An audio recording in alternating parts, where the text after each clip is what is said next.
How to reverse insulin resistance. If you or somebody that you love is insulin resistant, send them this video. They'll thank you later. We're going to talk about how to go from this to this, or from this to this, by focusing on something called insulin resistance. There's a spectrum of insulin sensitivity. Some people are more insulin sensitive, and some people are more insulin resistant. And if you ask an insulin sensitive person what's wrong with the rest of us, they may be tempted to say, well, they should just eat less and exercise more. What many people don't realize is that when you have insulin resistance, you're playing against a rigged deck. Insulin resistant people have more sugar cravings, they have more frequent hunger and often more intense hunger. They have brain fog, which makes it difficult to concentrate and focus on goals. They often feel tired after eating, and there's a strong correlation between being insulin resistant and having anxiety or depression. Insulin-resistant people have symptoms that make them more prone to unhealthy habits. The unhealthy habits lead to more insulin resistance, and the cycle perpetuates itself into a destructive problem, leaving us feeling very, very frustrated.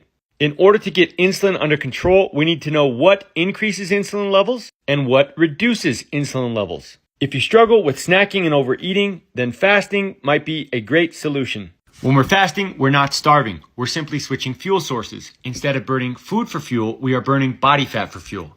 And while we're in a fasted state, burning body fat for fuel, we are keeping our insulin levels low. This allows our bodies to regain some insulin sensitivity. A diet that is high in processed carbohydrates and sugar is also a problem. And a wonderful way to fix this problem is with fiber. If you go to my TikTok page, I have a playlist right here called the Fiber and Fasting playlist. And on this playlist, I have episodes explaining how fiber can help control glucose and insulin levels. Eating a diet with lots of high glycemic foods increases insulin levels. The answer to this is to consume more low glycemic foods. If you have no idea what low glycemic foods are, I've got this food guide which is super helpful, and it's available for free in the Trenty Talk community on Facebook.